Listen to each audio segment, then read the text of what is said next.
Taurus rising. How you doing, Taurus?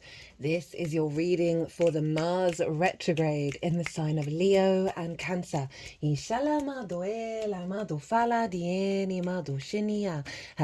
and welcome. My name's Chloe. I work with card divination, astrology, and I channel multi-dimensional energies through my body, as you just heard, and as you can see, both in the form of physical and vocal light language.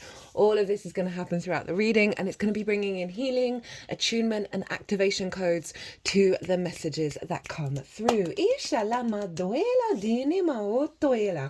as I said, this is for the Mars retrograde. Now, Mars is your motivation, your drive, your action, your get up and go, the blood pumping through your body. It's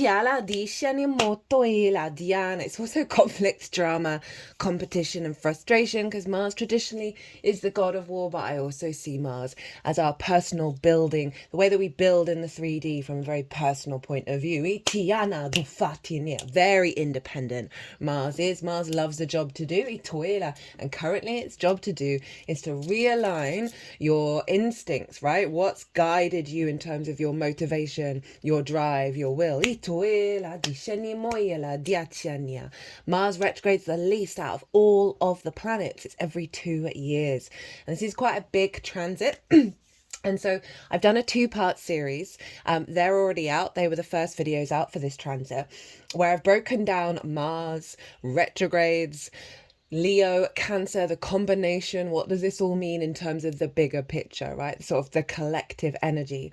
I've also broken down the 4 stages of the retrograde and pulled tarot cards for them, had oracle cards for them. The oracle cards are here on the deck, bringing that energy in. And I go into the astrology in a lot more detail, like of the exact moment of the retrograde, the exact moment it moves into Cancer being retrograde, same with the direct motion, same with it moving back into Leo. And the reason why I do that is because what's going on with everything else at that exact moment is influencing Mars. And so that gives a flavor of a deeper layer of understanding of what this Mars retrograde is all about. So if you want a deeper understanding about this, go pause this video, go watch those 2 parts and come back, because it acts as the baseline for what comes through in this reading.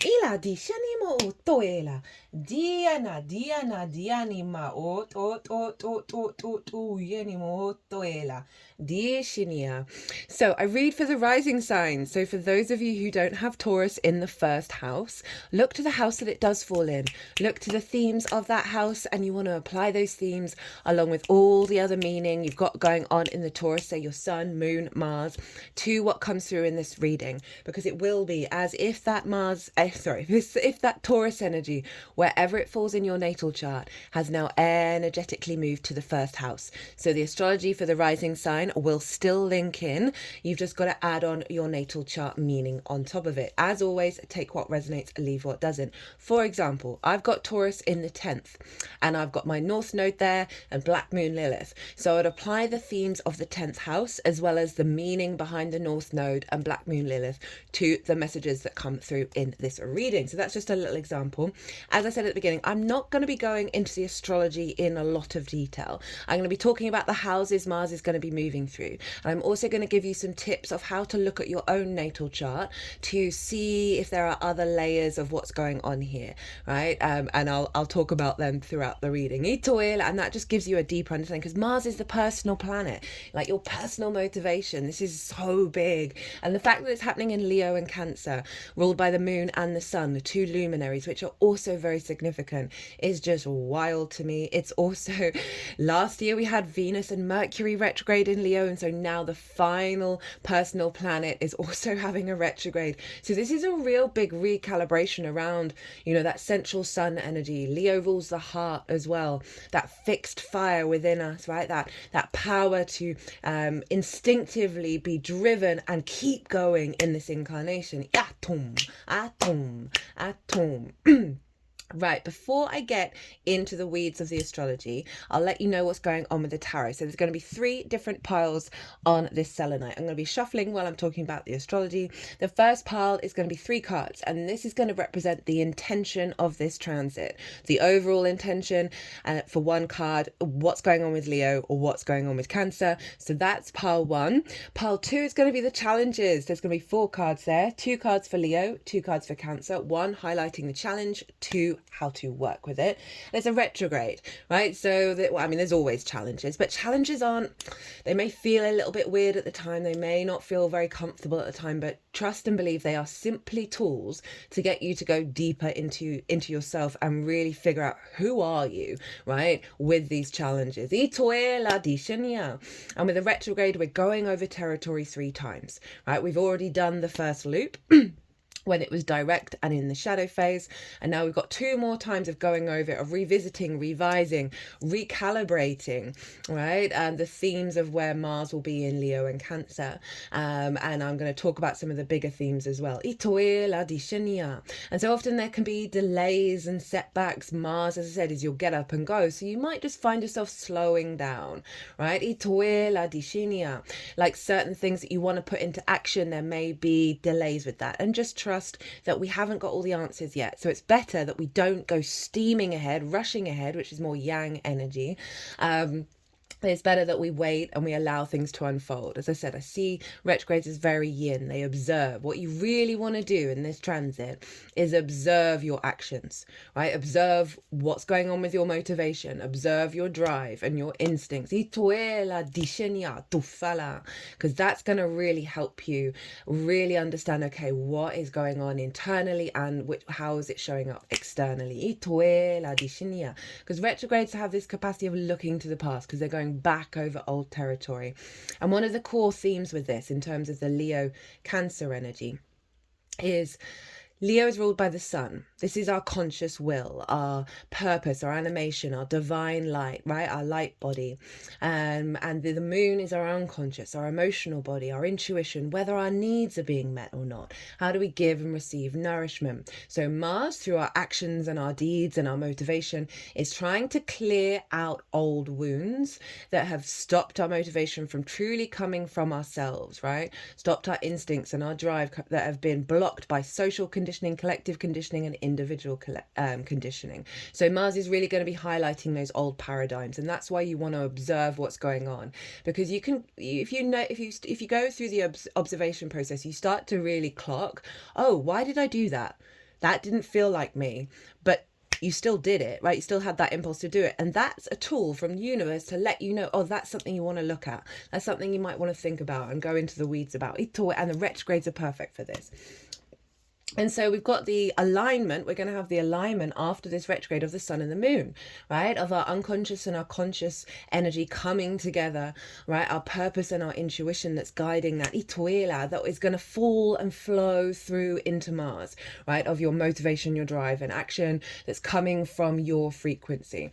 And one of the themes, one of quite the big themes around this is the fact that the sun is often linked into the paternal figure in sort of, it's also linked into like the monarch or the head of a kingdom. So it's sort of tying into that traditional aspect of the masculine energy, right?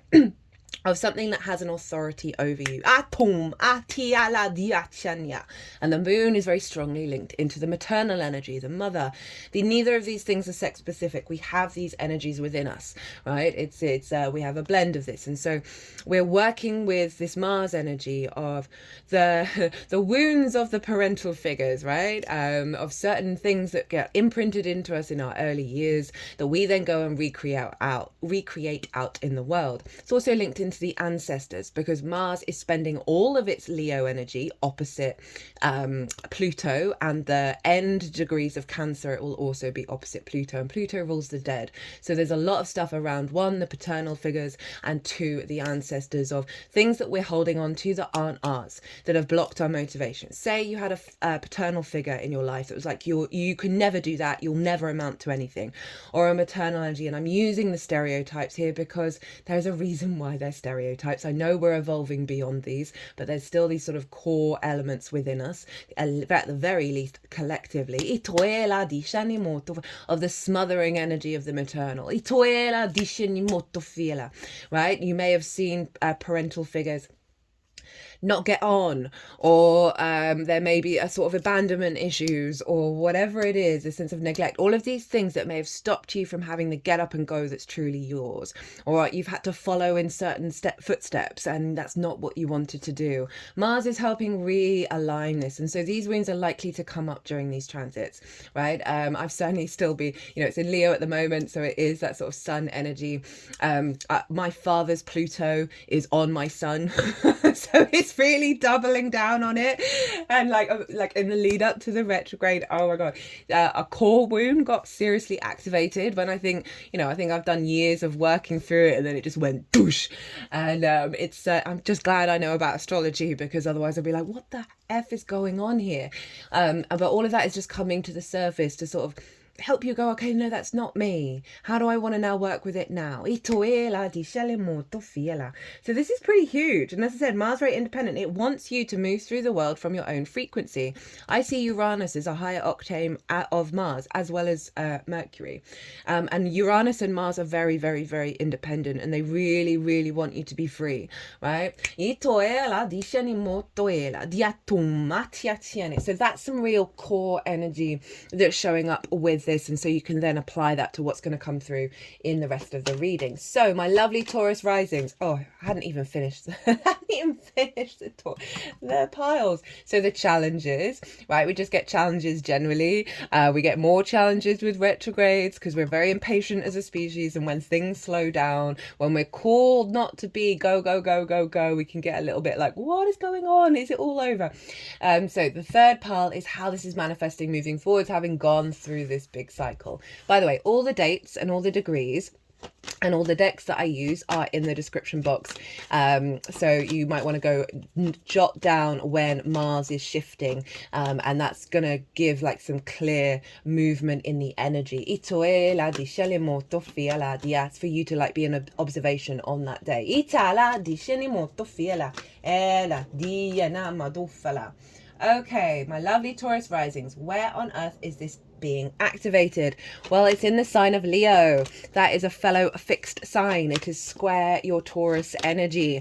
Squares are ruled by Mars. They can bring about conflict, drama and frustration, the desire to win at all costs, but essentially a square is where friction is, and that's where we build. That's where there's energy to create in the 3D world. Squares are about building. You have this in your 4th house, your roots and your foundations, your ancestors, both blood and soul lineage, parental figures, the roof over your head, and the things that you do in private.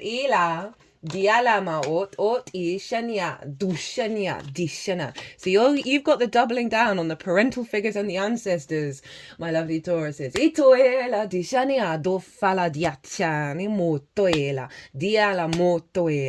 And I know I've focused on the wounds, but there's also a lot of wisdom that's going to come through with all of this, that's sort of leveling up the maturity of our martial energy. Mars in the 4th, right? So what I've already mentioned is kind of like some of the core energy of that 4th house, right? It is how you feel safe and secure in the world in order to have the motivation and drive to go out and do things. And so often, it doesn't really matter what our parents do, right? In one way or another, or parental figures. I do apologize for those of you who don't have traditional parental words. You know what I'm trying to say. That our sense of safety and security, did we have it when we were younger? Are we recreating the Discordian energy we may have grown up around? Leo rules the heart as well, and so often our heart, we can put walls up around it, right, and not really operate fully from our heart space, and usually from various situations that then have us withdraw. And so this Mars retrograde is really realigning that, of saying, no, I'm still going to operate from my heart. I'm still going to go out there and allow that to be very present and not hide it away through fear of pain and through fear of grief. There's a lot of trauma in the fourth. As I said, it's parental figures and ancestors, and there's no getting around that we are here to transmute a lot of wounds from the past. So on the one side, this is really going to highlight your capacity to be able to observe those core energies that I've already talked about in terms of what stopped you from getting up and going and doing what you need to do. In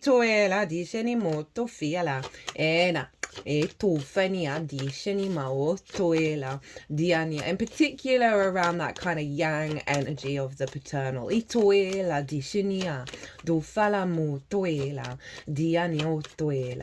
It's also linked into your root system, right? So I see a tree in the natal chart, and at the bottom of the tree is the roots, and when we have a healthy root system, our tree can grow and get bigger and bigger and expand and evolve. But if it's not so healthy, the tree's not going to grow in the same way that we would like. So this is a recalibration around your instinctive actions that are able to give nourishment to your root system, right, rather than perhaps falling in old habits. So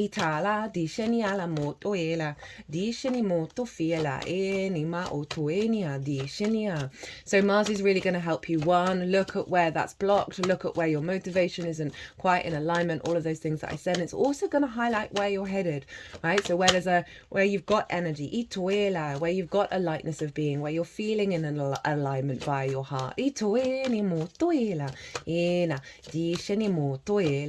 This also may be linked into a project you're doing at home, right? This is a great time, say you work from home or you want to do stuff around the home that means you're going to go back and forth over something, but in a way that really facilitates. This is a great time to do that, right? You will learn a lot about yourself by observing your actions when you're at home and figuring things out. You want to play, you want to try things out, try new ways of moving through the world in your home, doing different routines. If you've got a project that you've wanted to do, or there's just something you've been putting off, Mars going retrograde in the fourth is great. If you live with people, this may be about reassessing how you work with people at home, right? How do you take action with each other? There may be conflict that comes up. There is literally no getting around that because this is opposite Pluto, right? And Pluto can highlight distorted power dynamics because inherently it wants us to be neutral. Because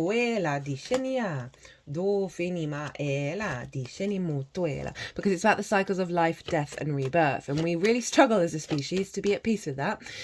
So Pluto brings up like power and obsession and possession and domination and subjugation, and that's coming over from your 10th house of your life purpose and career, your visibility, reputation, bosses, right? So you could have a boss that's like, you got to be at work all the time, you got to work over Christmas, right? That sort of stuff like that, and then it's causing fights at home because you're not around, or you feel like you've got no room to breathe and move around your house because you're exhausted from work, right? That can just be one example, and you can apply that sort of energy to whatever situation you're going through. It could be that there's certain situations or ways of behaviors, say you've got the habit, Leo likes to sleep, right? It's the lion. So there may be that you've just felt that, I don't know, there's something in your root system that has meant that you're not fully in alignment with your path in terms of your motivation, and this is really going to help you work through that and bring in a more healthy balance with the power of you walking your own path up in the 10th.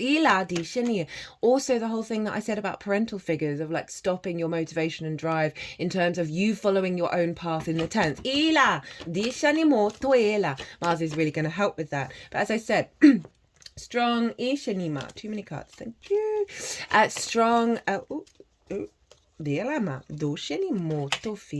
strong possibilities of conflict at the home, right, or at work because of this. But just know it, all Pluto and Mars want you to do is find another way through conflict, find another way of working with power dynamics that's healthy rather than trying to control and win all the time.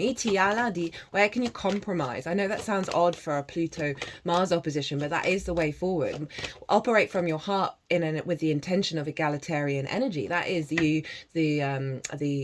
why do I want to say Uranus? Look to where your Uranus is. That might be something that's sort of blocked your freedom, that's linked into wherever Uranus is, the house that's in, the themes of that house. Uranus wants to be free, like Mars.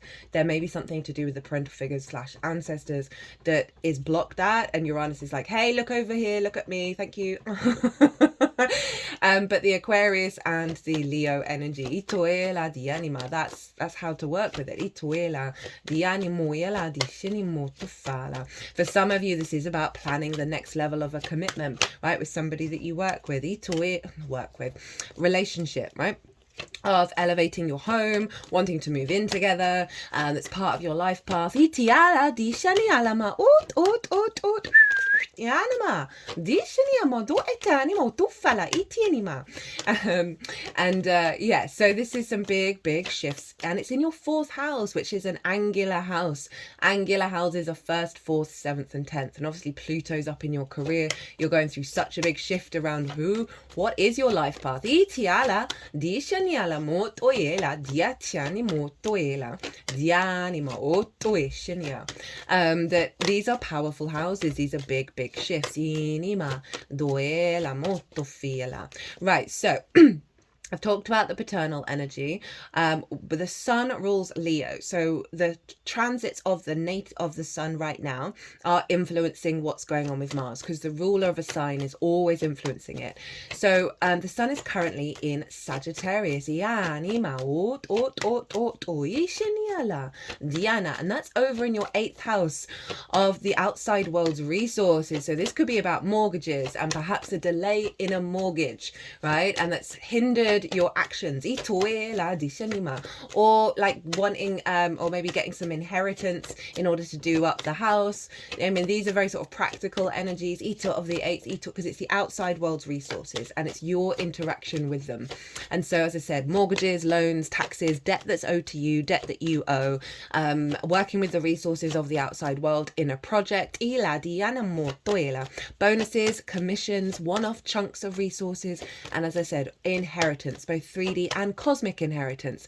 It's a very magical house because it's the interaction between you and the outside universe, right? So it's the resources of Source. It's also your relationship dynamic with Source, as well as anybody other than yourself, right? It is the exchange between you and the rest of the cosmos and the lens in which it shows up. And so time, money, energy, intimacy, ideas, the give and take of it all. And this is often where we can have codependency or hyper independence, right? This can be scarcity complexes around the interaction with the outside world, of whether you've got the resources that you need, the support that you need, healthier relationship dynamics. And the sun is there right now, right? It's going to move out of there. What day? It's a Wednesday, a week and a couple of days, 21st of September.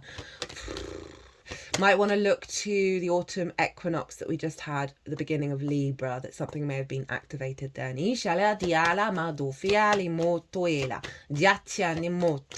About around balance and equilibrium coming in. Oh, maybe that's what this is about, that this transit is going to be bringing in balance around that.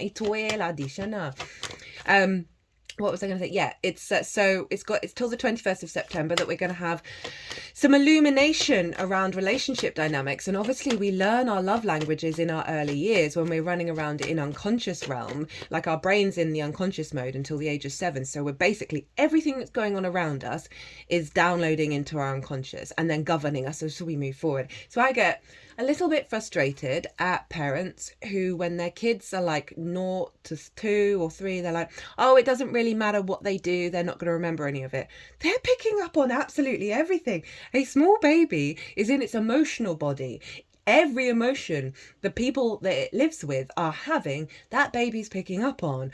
And I try and not get angry about that. I've got Uranus in the 5th house of children, so I'm all about the liberation and the freedom of the individual path of children. Like, it's a big deal for me.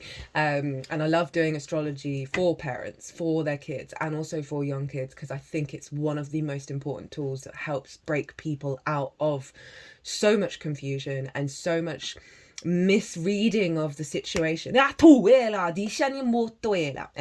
I've gone on a bit of a tangent. Might be linked to something that's relevant for you. Often is the case.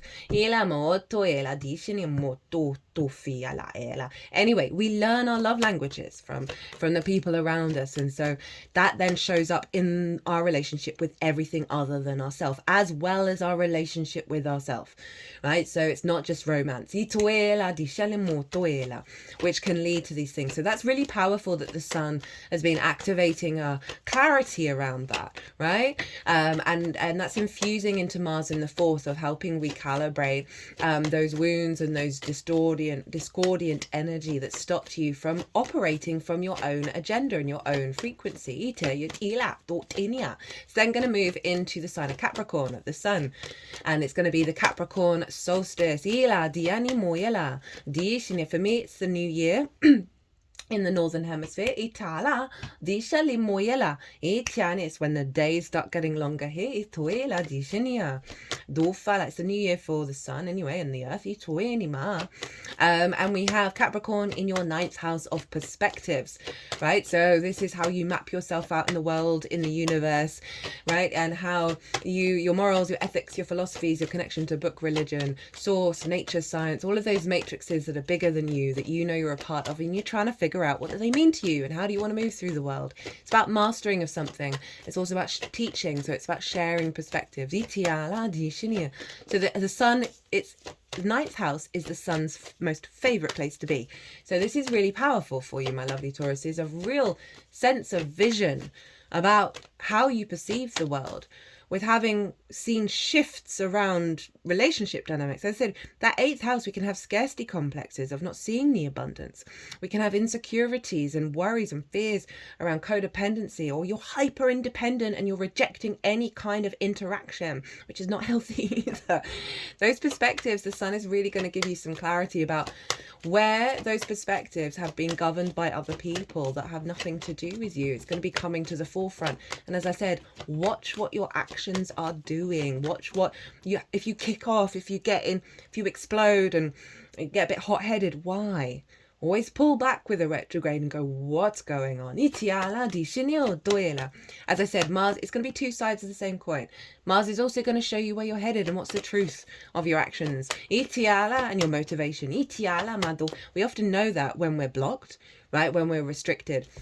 I always think sort of the retrograde kind of reminds me when you've got an exam or something, or a deadline at work, and you're spending all your time on that, and while you're doing it, you're probably procrastinating, but also you're thinking of all the things you'll do when you're free, and then when you get to the freedom, they've all gone. So the retrograde, when there's sort of a block on what you can be doing, it allows you to know what it is that you want to do when you've got that freedom, when you're moving forward, when you've got that yang action. So trust in the process, allow the slowness, allow the pause.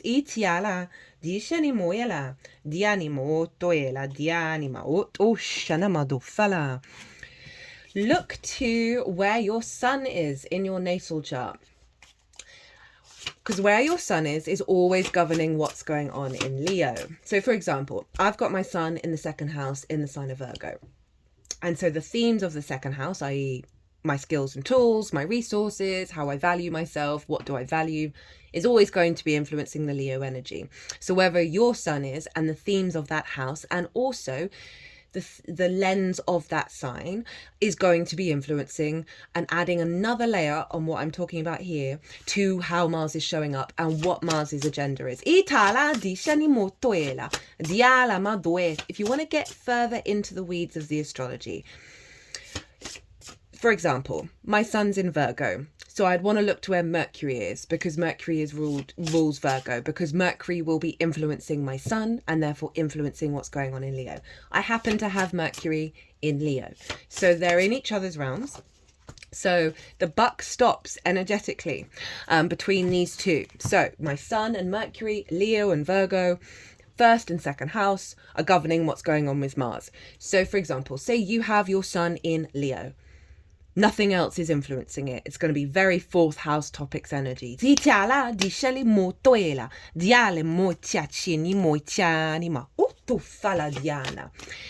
And also there's so many little bits that I'm trying to get in the right order. Mars is also going to be, and this covers not just the Leo transit, but also the Cancer transit. Mars rules Scorpio and Aries traditionally. And so whatever's going on with Mars is always influencing those signs. And so those signs and those houses are also being activated.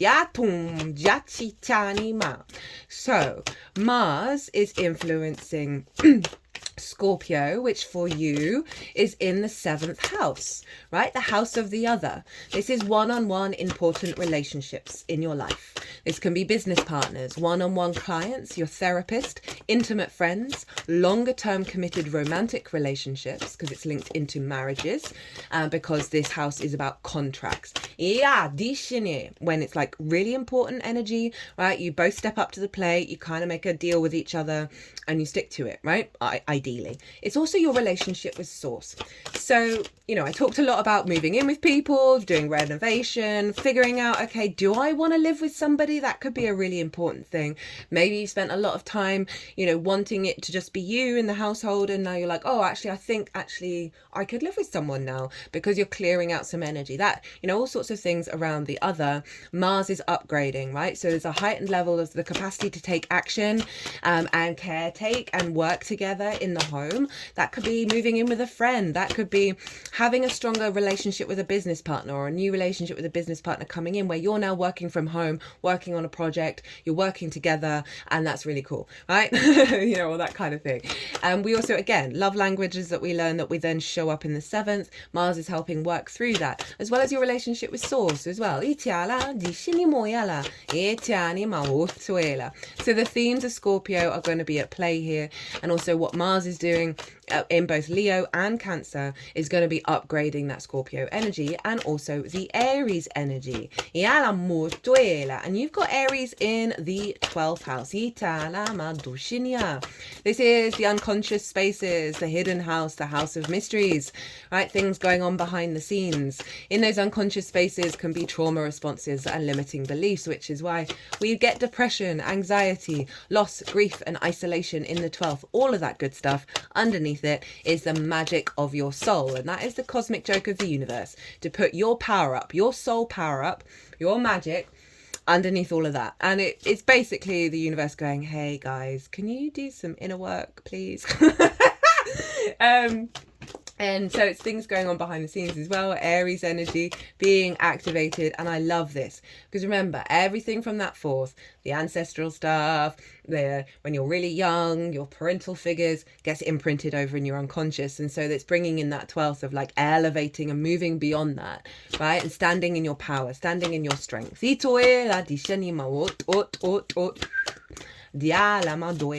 And also very much bringing in an alignment with the magic of your soul in the way that you move into your, like feeding it into your root system.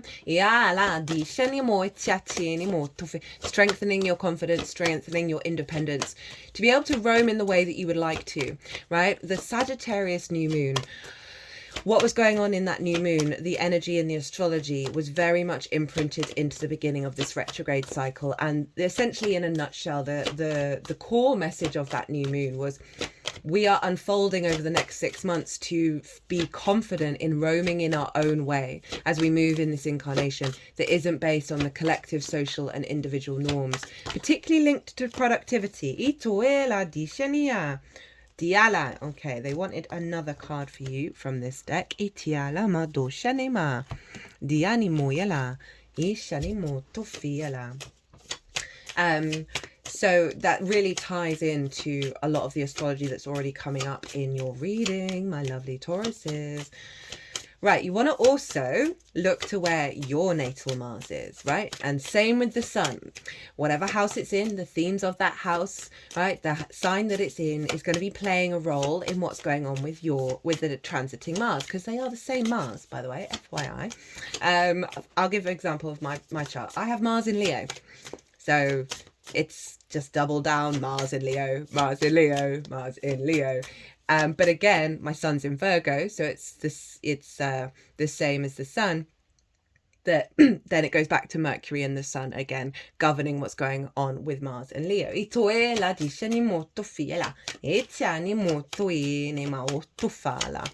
So that is the Leo energy. As I said, a recalibration of your motivation, your drive, your instincts, away from the weight of what you're carrying from previous generations, previous lifetimes. Doesn't mean that that's not going to still sort of be floating around.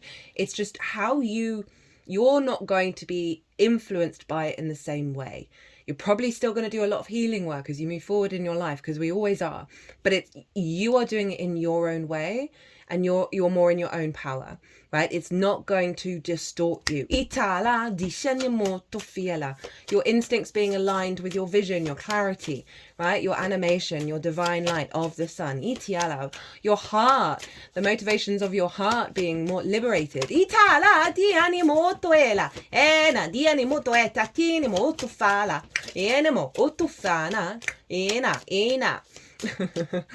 Right, and then it moves into the sign of Cancer, which is in your third house, the house of the goddess.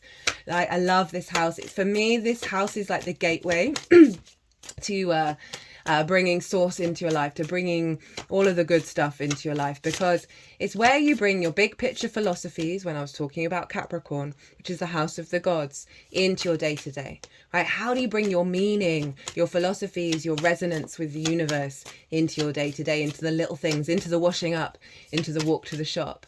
How, those things where you're like, oh, I've got to do that again, oh, I've got to brush my teeth, oh, whatever. It's all those little things, you've got to keep doing them. It never ends, right? The humdrumness of life. How do we make that not so? Because the more that we find the joy, the spring in our step, the love in the little things, the meaning in the little things, the more that resonates into the rest of our chart and into the bigger picture. It is your local community, the things you do on a day-to-day basis, your environmental frequency, as well as the lens in which you communicate, right? That's not just talking, it's everything, and actions. Itoela with Mars. It's learning things for the first time, because it's linked into schools. It's also linked into siblings. Ooh. Di anima, and short distance trips. So lots going on in the third. So Mars moving back in there, being now ruled by the moon. And what I like about this is the moon moves through the whole chart, every lunar calendar month, right? And so, it's our emotional body, our intuition, whether our needs are being met or not. How do we give and receive nourishment? And the moon is going to be activating the themes of that, the difficulties and the blessings, in every area of your life. It's basically a holistic upgrade of your whole chart via your intuition and your emotional body into your motivation, drive and action. It's phenomenal. It's so powerful. So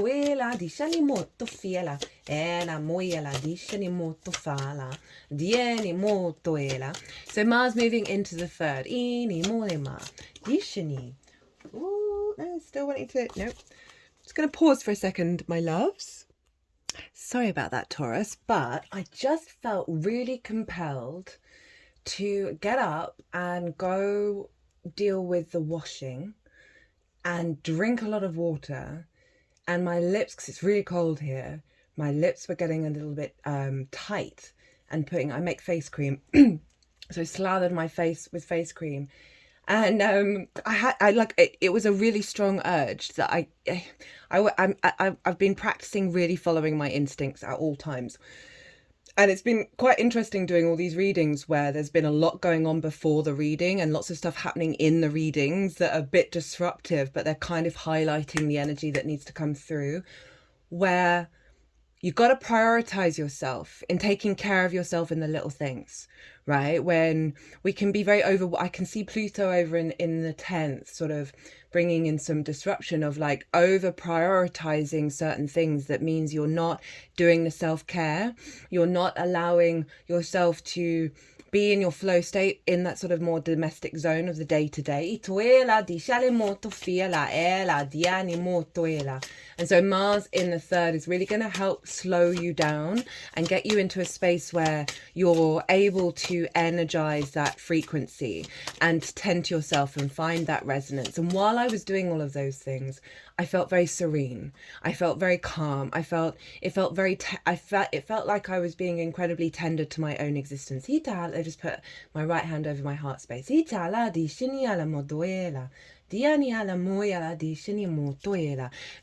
sort of Cancerian of the third, very nurturing and nourishing.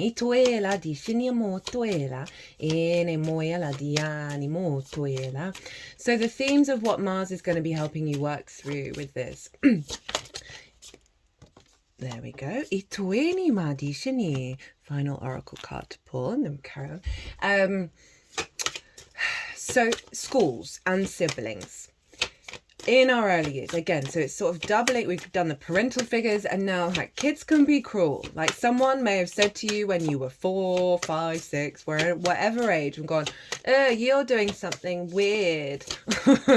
And then you never did it again, right? Say the way that you went about the world and did your thing was a little bit out of the ordinary, a little bit not like everybody else, and then you stopped doing it. Now, I had a reading, I think it was 2 years ago, by a phenomenal reader who I genuinely like, authentic channeler. And it was the first reading I ever had with her. And she said she got a message from my higher self that I used to see spirits when I was younger. And an adult told me they didn't exist. And then my brain just switched it off. Because we're very susceptible when we're younger. And so it's something, that's just another example of what can show up in terms of Mars retrograding in the third, of what's blocked your action from early years. I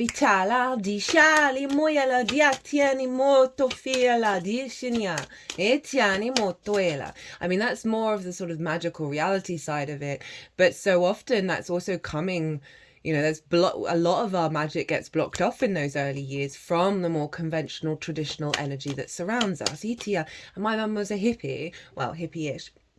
That I grew up around tarot, I grew up around Wicca, I grew up around a lot of different ideologies and philosophies, but there were parts of, there was obviously someone around who was a bit more traditional. She didn't know who it was. I've got an inkling, but I don't want to name and shame anyone, but there is that sort of sense of something that someone just said once to you that is just stuck in there. And this transit is helping shift all of that.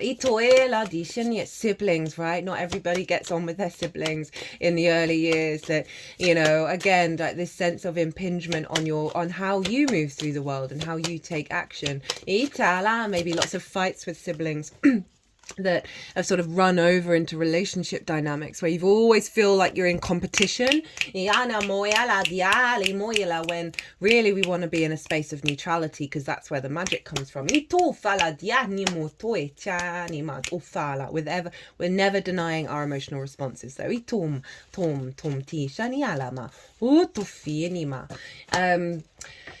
way that you move, in the way that you communicate, right? I've certainly noticed it for myself, like the more that I've peeled back the layers of the conditioning, the more the truth of how I move through the world comes out, that I notice I'm holding myself differently. I notice I'm moving with more ease and more flow.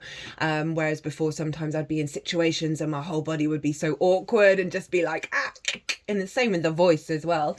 But obviously we're dealing with Mars here. So there's something around coming back into your own flow state, especially with that Cancerian energy. Also really getting a lot of communication from source with this transit around the downloads that you get, that you'll then see through your actions and your deeds, right, of those resources, that level of communication. It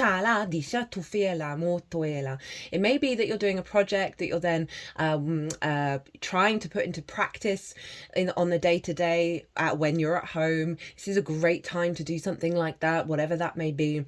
This may involve the local community, or you going out into the local community or working with the local community, or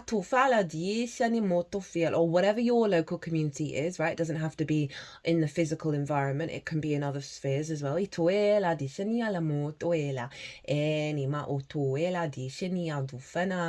may have some back and forth around short distance trips that kind of start and stop.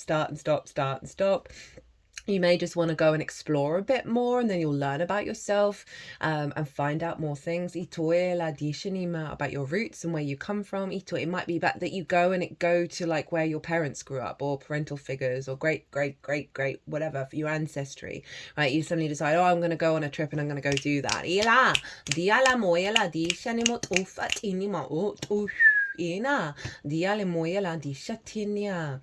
But overall, this is sort of your capacity to take action in the day-to-day and find resonance in it and meaning in it from the truth of what you are and who you are in this incarnation, that isn't holding you down with the layers of conditioning. Now,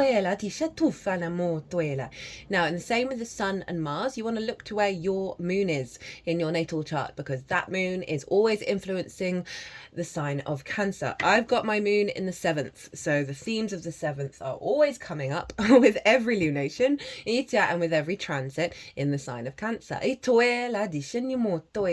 I'll give my example of the moon. It's in Aquarius, ruled by Saturn. I've got Saturn in Scorpio, ruled by Mars. I've got Mars in Leo, ruled by the Sun in Virgo, ruled by Mercury, who's in Leo. So again, it's the feedback loop between Mercury and the Sun, who rule my whole chart. So that will really help you understand the layers and layers of nuance with that, right? That is going to show up. That's very personal to you. You may have your moon in Cancer, and then again, it's going to be very simple and doubling down on this sense of flow, communication, how you find meaning, right? Right, let's get into the tarot. I have completely forgotten what all of these cards are. I don't think I've seen any of them. I don't think I've seen any of these two. So the intention of this transit of Mars, we have your card, Taurus. We have the Hierophant. We've got the 9 of Pentacles and the 3 of Swords in reverse. So this is the overall intention of the transit, Leo and then Cancer.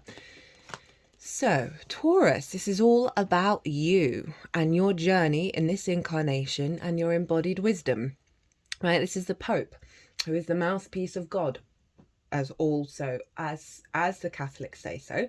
And you see here the hand gesture, right? It's 2 fingers up, 2 fingers down. It's called the benediction. We see images of the Buddha and of Jesus having this. This is the bridge between heaven and earth, right? The light and the dark.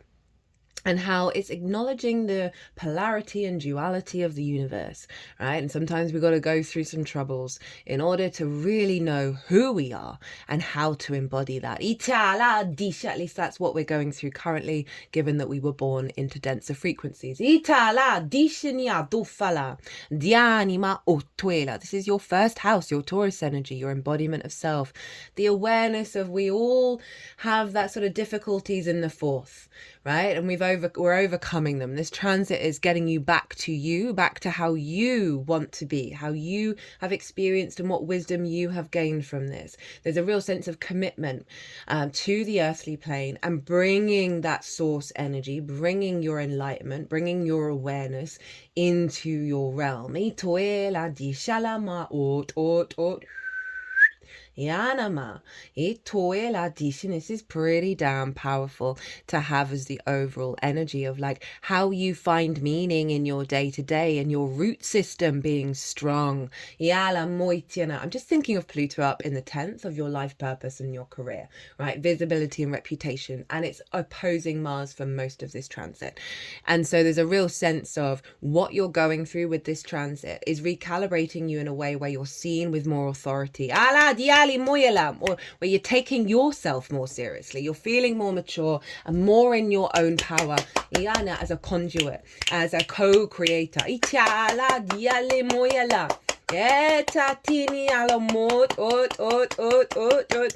So this one, healing from the wounds. Two, really strengthening your frequency and knowing how you take action, right? Through your experiences, your journey, how you've understood things.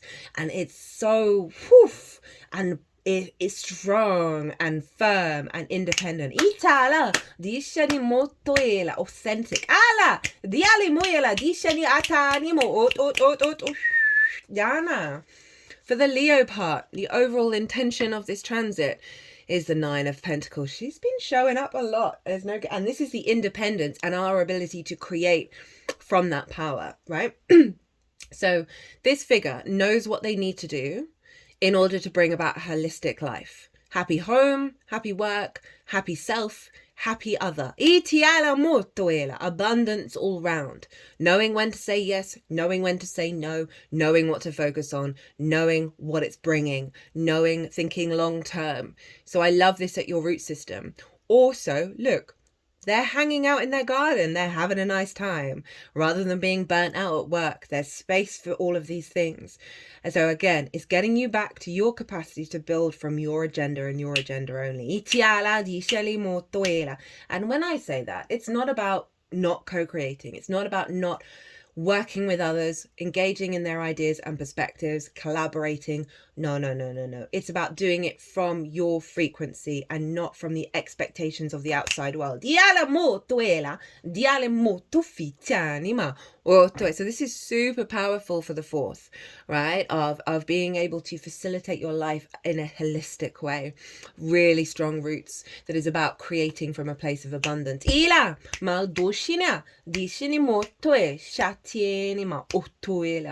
And so often we can prioritize other people's needs.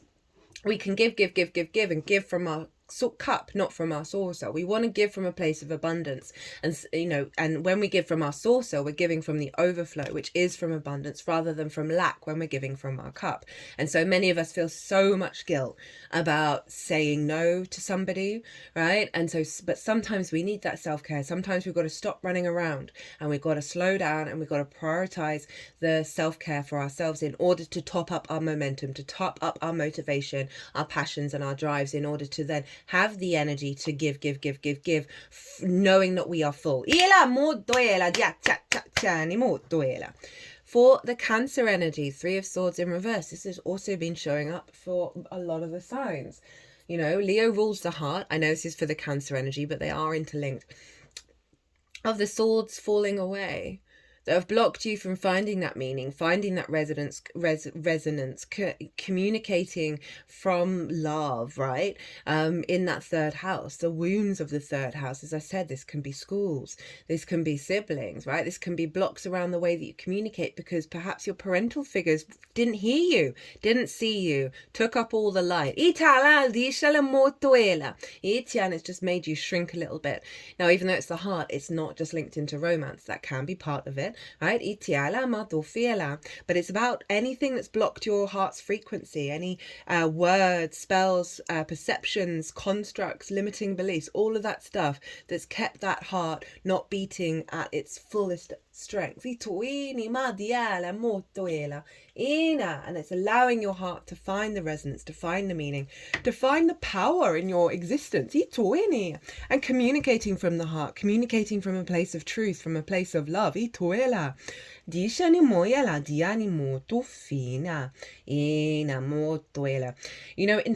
of this upgrading, and this obviously is not for everyone, and I do try and not focus on romantic relationships because not everybody's here for that.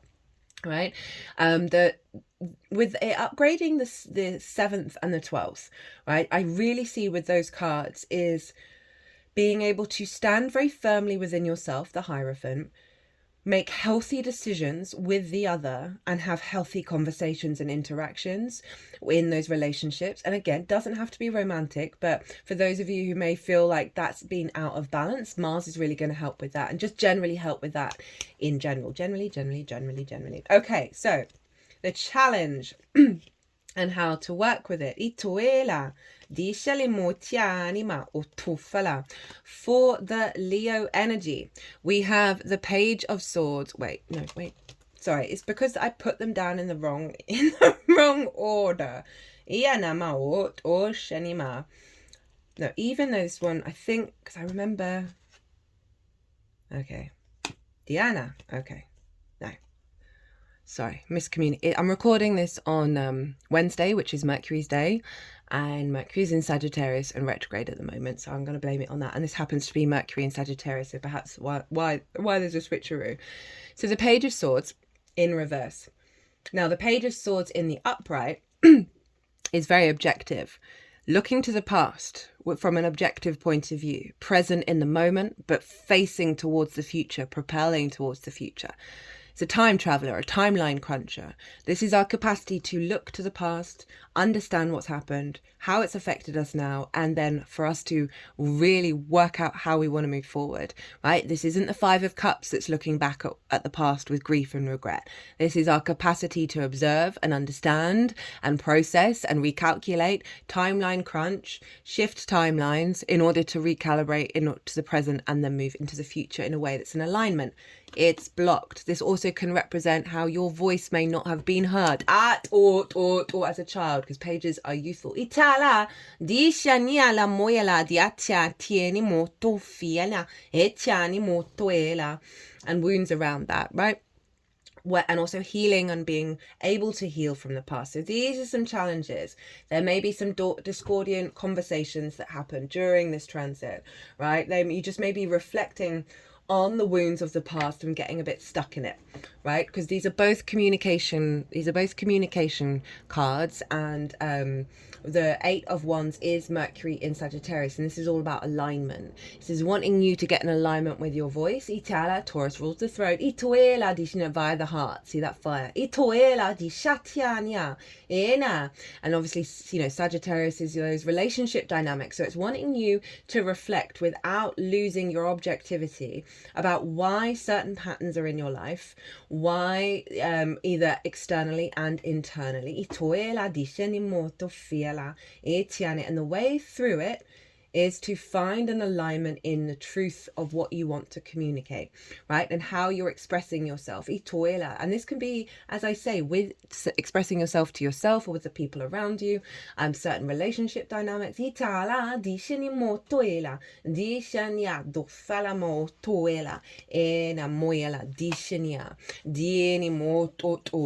can also see with this Eight of Wands being in Sagittarius of the resources of Source and your communication relationship dynamic with Source is doing some meditation at home and seeing what downloads come in when you're like, oh, I know that this drive comes from this, and I know it's not mine. How do I work through it? And sitting in meditation, or whatever meditation means to you, how you get your messages from Source, it's all going to be very different. You might want to do some candle magic. Be safe with fire.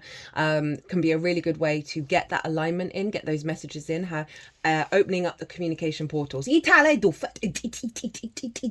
Okay, so I was just getting, while they were doing that little bit of code there, you might want to have an ancestral altar or a place in your house that you link to the ancestors and go sit with it and seek their wisdom, seek their pain, seek their grievances, and try and channel that Page of Swords in the upright, okay?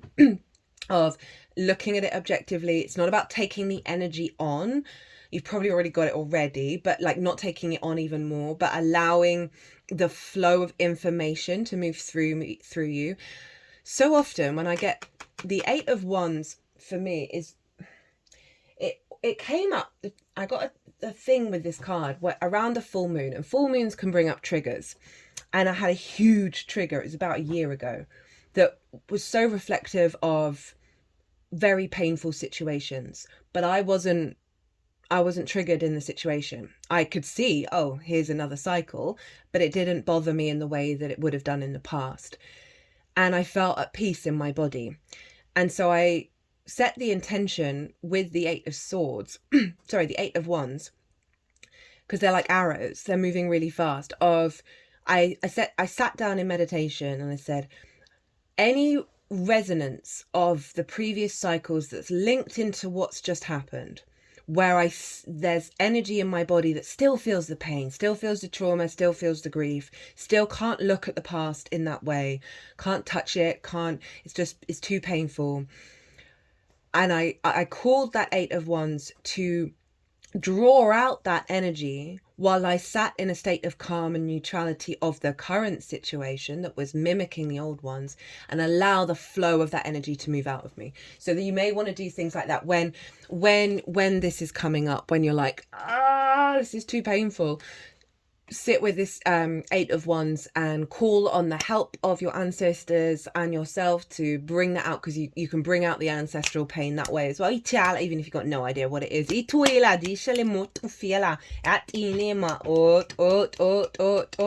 So again, blockages around when you were young of how you communicate, of your ideas, perhaps never listened to, that you might want to do some work around that as well, and realize you're not there anymore, right? And there's and see where there is alignment in your life, and focus on that. See where you are seen, see yourself, hear yourself. Maybe write down all those things that your childhood self didn't get to be heard over, or where you felt limited in your expression. So for the Cancer energy, we have the challenge and how to work with it. We have the Nine of Wands and the Cancer card. We have the Chariot. And so the Nine of Wands is, it's odd. These sets of cards, I'm really feeling like they are for both of the signs, right? They are for what they were, but they're also, the energy for both of them are intermingling. Take that how that resonates. Just felt needed to say that. So the Nine of Wands, this is the phrase for this is always the wounded warrior, right? This figure is still standing, you're still yourself, it's always on the defensive. Probably for good reason, right? Coming from those early years, right? Schools, siblings, right? The day-to-day, that you may have just felt like you've always got to be prepared for people coming at you, right? For this energy of of being, there's good reason why you're on the defensive. As I said, you might have had siblings that there's always fights going on, and so you've always got prepared. And then you bring it into your grown life, right? Where you're observing your environment, right? Your day-to-day as a battlefield, right? That you've always got to be prepared for. And there is no sleep, there is no rest, because you're all by yourself and there's no one to take over your post. And so you're exhausted, you're weary, you're broken. You are still standing, but there is this sense of defensiveness, right? Of always falling back into that framework. It could be also the way that you communicate as well, of feeling like you gotta stand by your point of view rather than put down that wand. Well, not necessarily put down that one, because it's the Ace of Wands, but move away from the defenses and go and live your life. Or put down those defenses and allow and hear other ideas.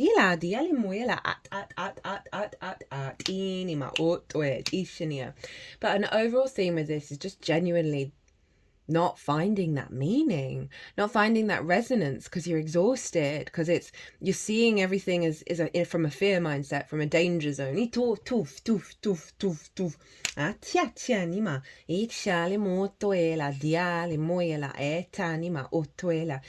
Perhaps parental figures or siblings or school, whatever it is, there was lots of fights going on, like verbal fights. that you may have taken that on, where you feel like everything that people say to you, they're coming for you, or vice versa. It often goes both ways. And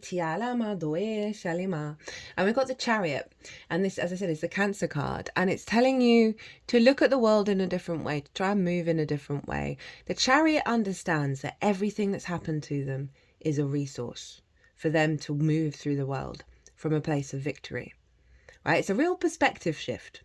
They're not trying to control what's going on and where they're headed. You see, there are no reins. And in fact, what the Charioteer is holding is the Magician's wand, right? So it's about utilizing the resources and manifesting with everything around you. And this is about all the experiences that you've had that aren't creating this space, but creating this space, right? So it's a real perspective flip, and there's balance here of the yin and the yang, right? It's being guided by these sphinxes, and it is a victory card. It is about movement. It is about the confidence to move through the world without holding on to the past, but you understanding the resources that it brings you.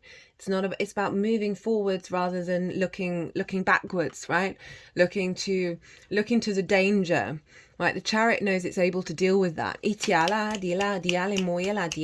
have to worry about it, right? It doesn't have to prepare. So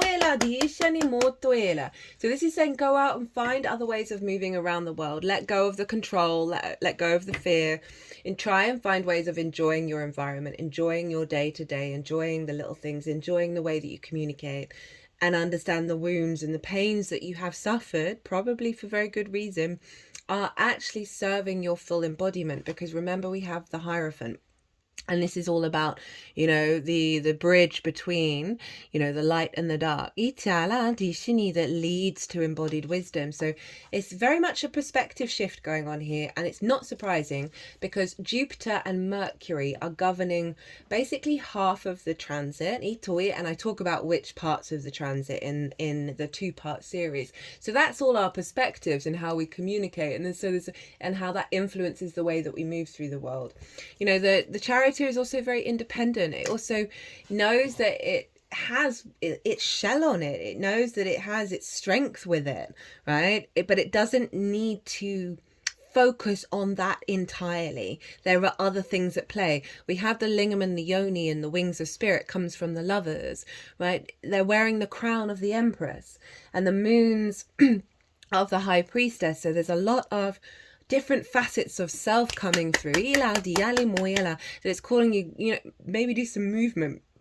Like just generally go walk around your local community and allow the other facets of self, allow you to mull on certain situations and flip the perspective around it and find more of an intuitive, loving flow around those situations rather than the defense mechanism, which, as I said, it's probably come from good reason, but it's still just programming that then gets recreated. Whoa. See, I did not see these cards, and this is the intention. No, sorry, this is how it's manifesting moving forwards. I saw the first two. I remember now looking at them, but I did not see the final one. We got the 4 of Cups in reverse, the 10 of Swords in reverse, and the Ace of Cups. Beautiful energy right here. So that 4 of Cups is about, in the upright,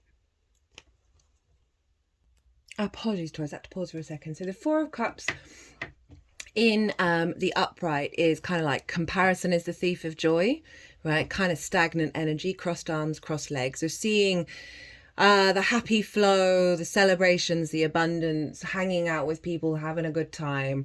Just like one of the most positive, light-hearted cards is the 3 of Cups. And this is like, I don't have that, and it's sucking the joy out of my life because I'm seeing everyone around me have that joy, right? So this could be having a happy home life, happy relationship with your parents, parental figures, with whoever you're living with, or feeling sad that you're living by yourself. This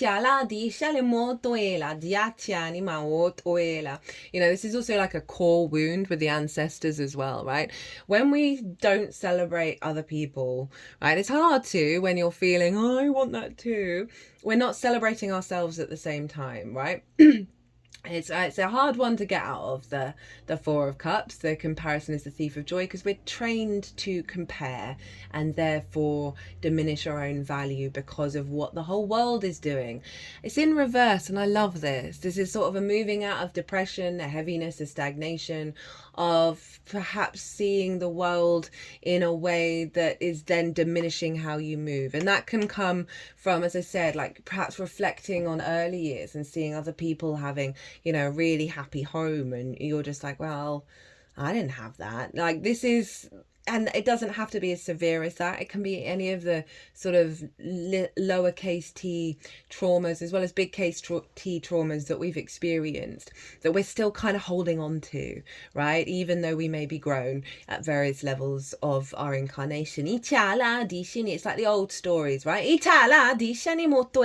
And look, the Ace of Cups is on this card coming towards it. And what do you have as the final card? You got the Ace of Cups. So yeah, this is how it's all manifesting moving forwards, of moving away from the resistance to your own existence. Oh, I rhymed. Itala dishani moela dianima. Then we got the Ten of Swords. Now, also, look at this hand gesture. 2 fingers up, 2 fingers down. And there's only 3 cards that have that, and you've got 2 of them. So this is a real awareness of the polarity, right? The light and the dark, the shadow and the joy, all of the sort of the trauma and the skipping around, being happy kind of vibe, right? That's sort of condensed it into really simple terms, but you've had to go through some certain things, right, that have been very karmic in nature. All these swords are along the spine, or we hold a lot of our karma in the spine. It's why Kundalini yoga is really good, or just general spine work, like the energies that I channel. When I first started channeling the movements, all like they really just wanted me to do spine work nearly every day.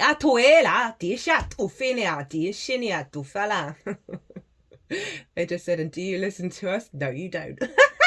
They're right. They're all falling away. You've had to go through some difficult times to understand who you are now, right? And I know it seems unfair. I know that's probably, it's not, I'm not spiritually bypassing the things that you're going through. I speak from my own experience to various degrees in various different areas of my life. I'm just aware that we are born in denser frequencies, denser matrices. Even if we come from a higher frequency, we crash land here. And the way we learn lessons is different at the moment, right? It's going to change, but this is where we're at, right? This is where we're at for now, and we're evolving and we're growing out of it. And I love that this is showing up, because it's like these swords are falling away. The stuff, the ideas, the limitations, the perspectives, the spells that have immobilized you, very Mars retrograde, paused you, stopped your motivation, stopped you being able to move around and walk and be yourself and think for yourself and be governed by that frequency of your own understanding. Big clearing out. To the Ace of Cups, look at that. Overflow of love, giving from your saucer, from a place of peace, right? The sense of your intuitive body being in alignment, falling in love with your root system, nourishing your root system, finding that meaning through love in your day-to-day. This is the Holy Grail. Your capacity to feel the love. It's a new, fresh energy. It's a reviving of that energy.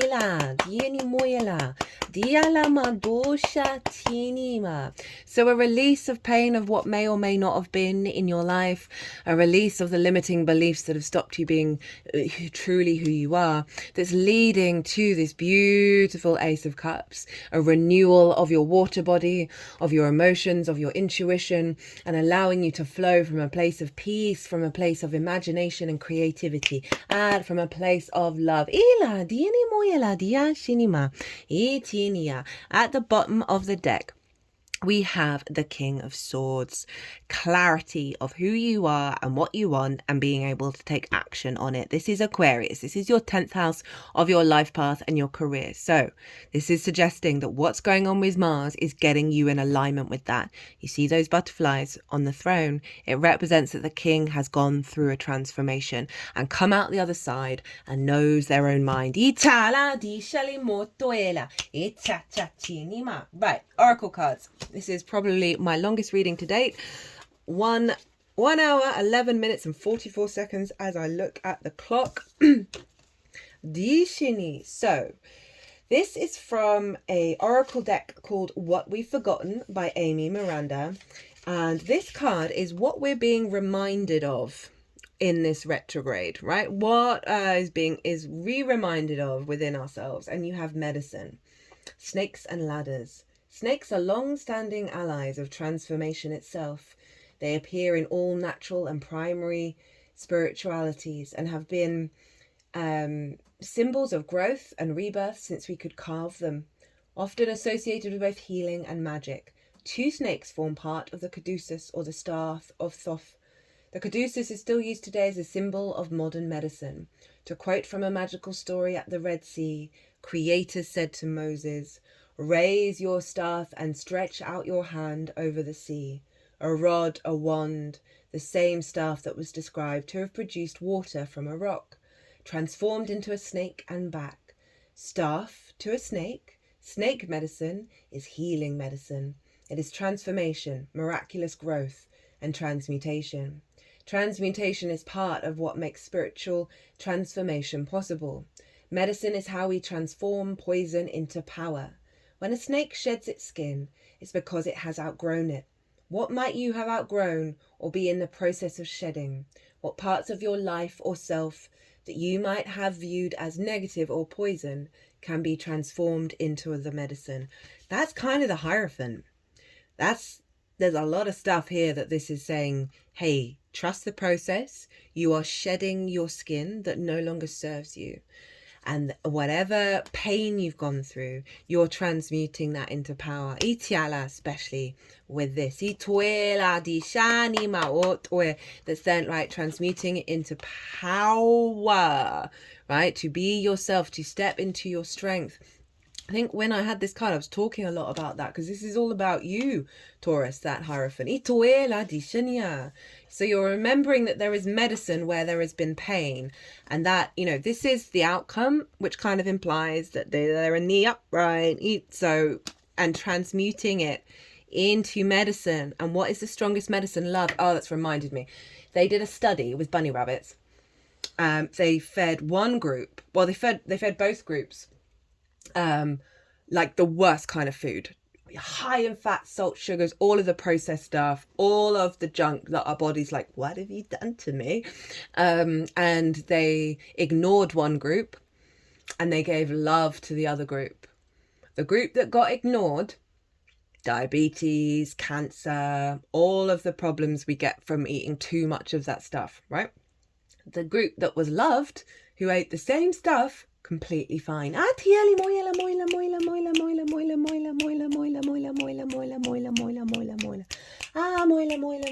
one of the things that I've learned that, like, I always come back to, along with that they recorded the sound of a healthy coral reef and played it at a dead coral reef, and that coral reef came back healthier than the original recorded coral reef. Like vibrancy, ecosystem, life, love, right? These things are what heals us, not the focus on the lack thereof.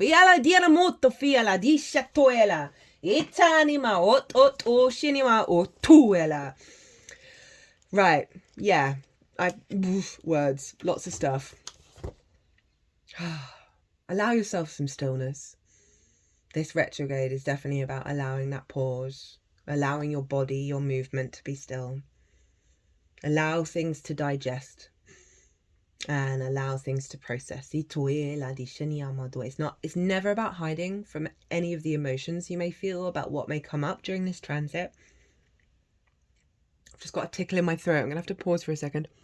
So these tickles have only been they've been coming up at significant points, and I feel like a lot of, especially that martial energy, really struggles to be vulnerable. Struggles to allow that weakness. You know, I talked at the beginning about the paternal stuff I'm going through.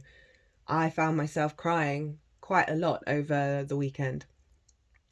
And if you don't cry when you need to cry, every tear has a different chemical makeup based on the experience that you're feeling. And if you don't cry, you don't let it out. It gets stuck in your body again. It's so important to cry and allow that to move through you and not shame yourself for being vulnerable. But it's also important to get back to a state of serenity, get back to a state of neutrality, and realize you're a multifaceted being. You can cry and at the same time still get up and go and do the damn thing the next second, right? So it's the transitory nature of life. Give yourself space to heal. And if you don't know what you're healing from, or if you think I'm talking absolute nonsense, maybe sit and do some meditation to see what wants to come up, because a lot of these cards are saying, no, this is some stuff going on. And sometimes we forget, and we don't have the conscious awareness.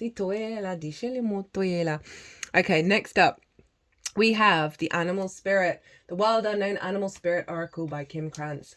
You know, Mars is very primal, very instinctive. So I brought out the animals to give us some wisdom, some advice. The elk Stable, resilient, headstrong, the father. Oh, interesting. The great elk represents the earth element in its masculine form. This means it provides underlying support and stability amidst life's many changes. An elk personality, whether male or female, is fully established in themselves and knows their core values. They become known and respected for acting in ways that uphold those values. Sometimes the elk's ego can become inflated, but for the most part they make damn good fathers, mothers, lovers and friends. The world needs more elk energy. When in balance, supportive, kind, consistent. When out of balance, pretentious, high and mighty. To bring into balance, eat and drink more consciously. Itiala. I forgot to mention, I felt very called to eat before your reading. And I try not to eat before readings because I get knocked out. But then I was like, no, I'm going to allow myself the space to actually digest my food and take care of myself and feed myself. So it's interesting that came up. I forgot to mention it. So this feels, while I was reading it, it's like two-pronged of one, what to embody. And that, you know, maybe like your paternal figure represents this, and maybe there's something around putting that into practice and channeling that energy. There may be grief around the loss of a paternal figure, and it also could be grief around how your paternal figure wasn't this. And sort of the frustration and the pain of that, of letting go of that pain and funneling that energy into being what you needed for yourself.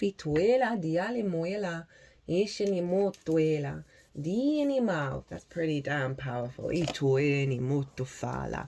Diana. So you got a bonus card from the Shaman's Dream Oracle.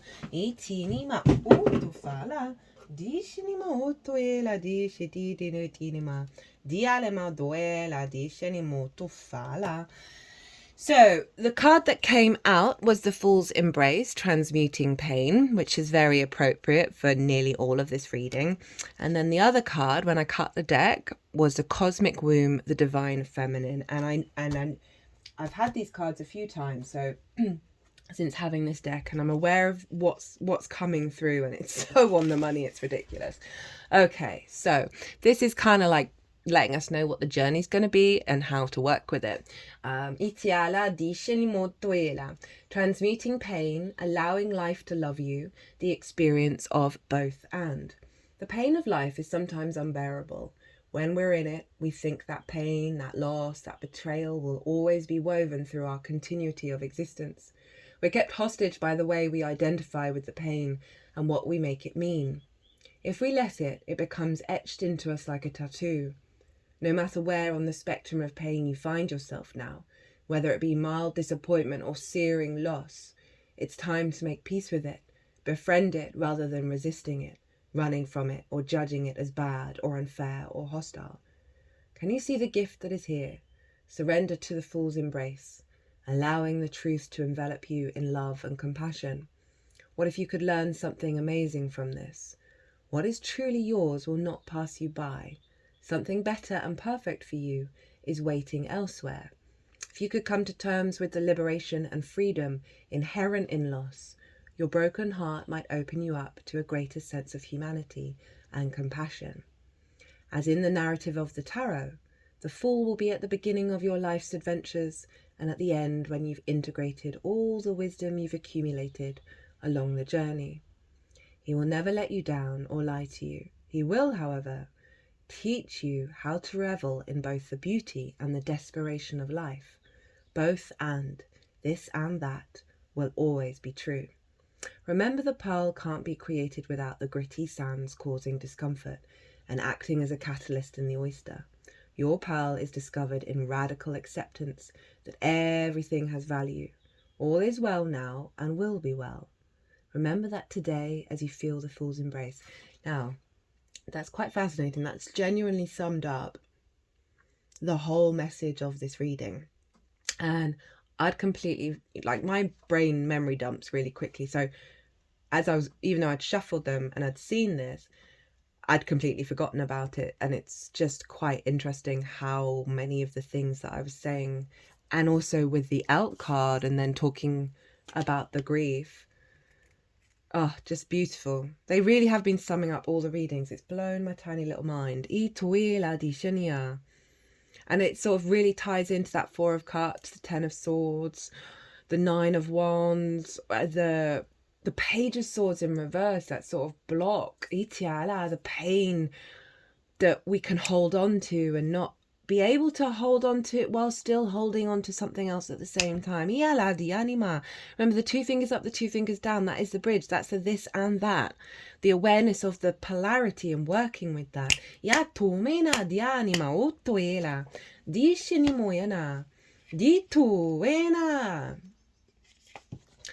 Oh, channeling blows my mind. It really does. Okay, so cosmic womb, the divine feminine. Creativity. The cosmic womb is a reminder that you're undergoing a beautiful process of birthing a new self into being.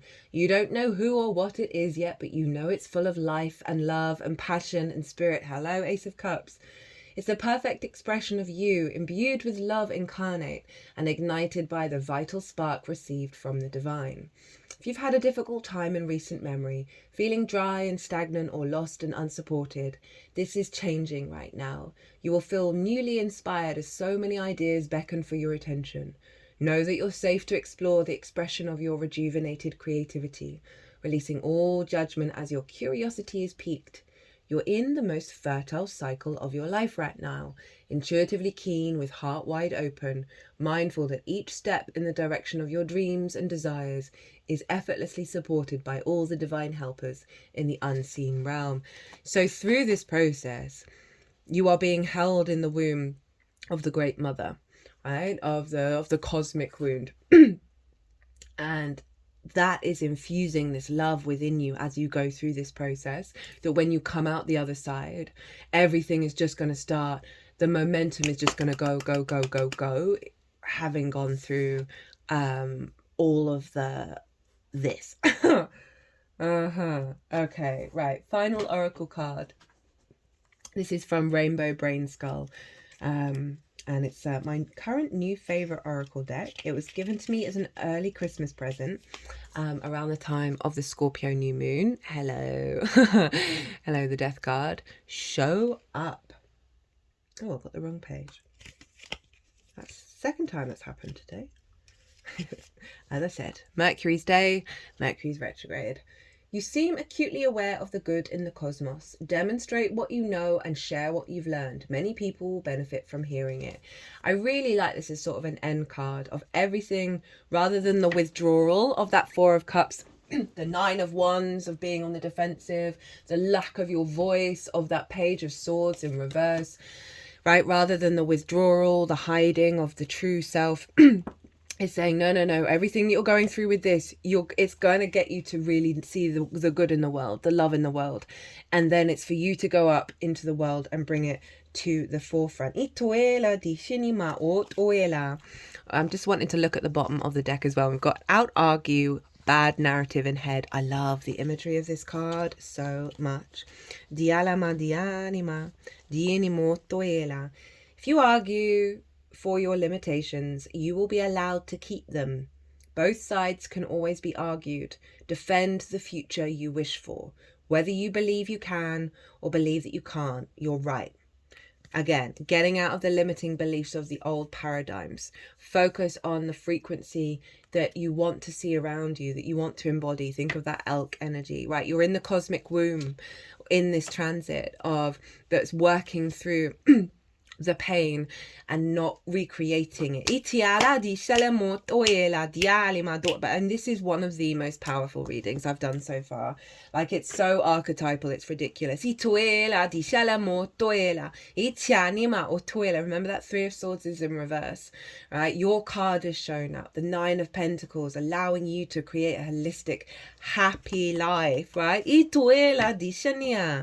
Well, Taurus, I hope you enjoyed this reading. I hope it resonated. Oh my goodness, nearly an hour and a half.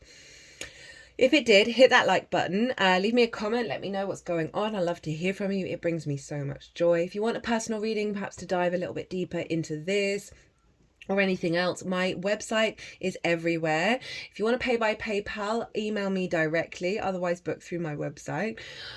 Taurus, be good to yourselves. Be good to those around you. Safe travels and be well until we meet again.